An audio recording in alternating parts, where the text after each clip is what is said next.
This session is now the main focus of our mock art example.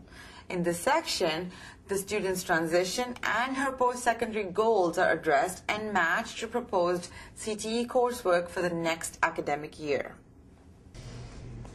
As we discussed earlier, as a committee, we now need to determine what career pathway and coursework would best support her post-secondary goals for the future.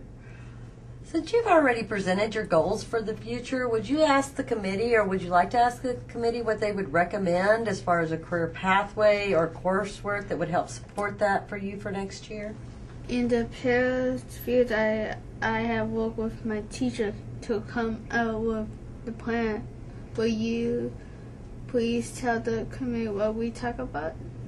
Yes, I'm here today because I talked with the special education teacher and the student about her post-secondary goals and how they may be compatible with the CTE program and their goals.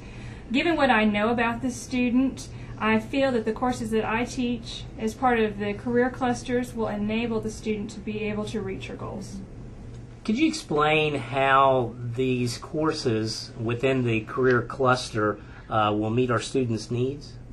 Sure. I brought with me a list of skills that are required for the course, and we can take a look at these.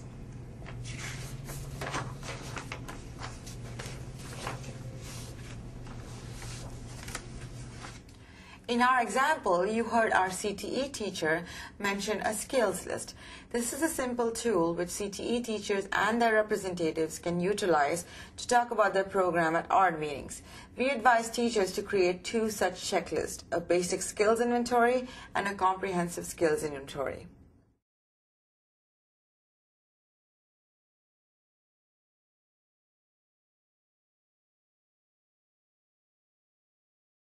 It depends on what my contribution to the ARD meeting is going to be.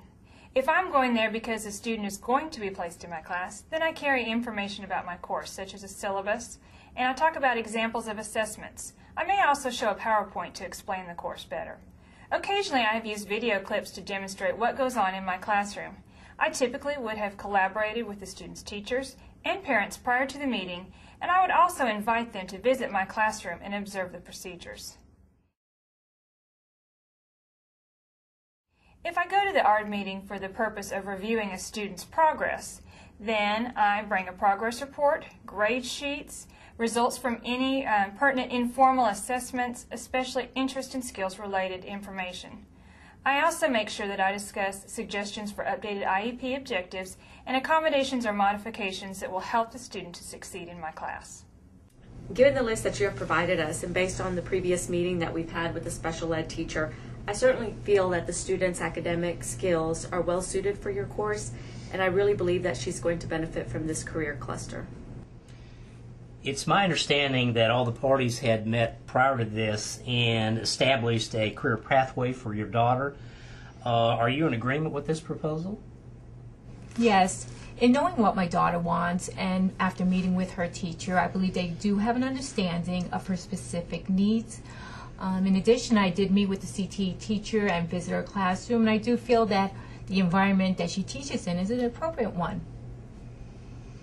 Other issues typically discussed when addressing transition may include related services, for example, occupational therapy, physical therapy, transportation issues, independent living skills, as well as community living skills. The Commissioner's rules in Texas mandate that CTE teachers or their representatives participate at the ARD meetings not just for initial placement, but also for continued placement in their classes. In our example, the CTE teacher attended the ARD meeting because that student was going to be placed in her class the following academic year. In the case of continued placement, following are you CTE teachers' responsibilities. 1. Monitor achievement of IEP goals. Maintain progress reports on achievement of IEP objectives. Maintain reports on present levels of performance or PLOPS. Record the coordinated set of activities implemented such that students may progress toward their post-secondary plans, for example, job shadowing activities, mock interviews, co-op experiences, or college visits. 5. Collaborate with the special education representative or tracking teacher or case manager, general education teacher, parents, and other pertinent agencies to ensure the continued success of your students. 6. When ART meetings are scheduled, make available to the committee all documents relevant to your student, including evaluation data, progress reports, PLOPs, your suggestions for alternative or additional accommodations or modifications, coursework, IEP goals, and objectives. Also, you need to be aware of your responsibility to call an ART meeting when the student's placement seems to be not appropriate or the suggested accommodations and modifications are not contributing to that student's success.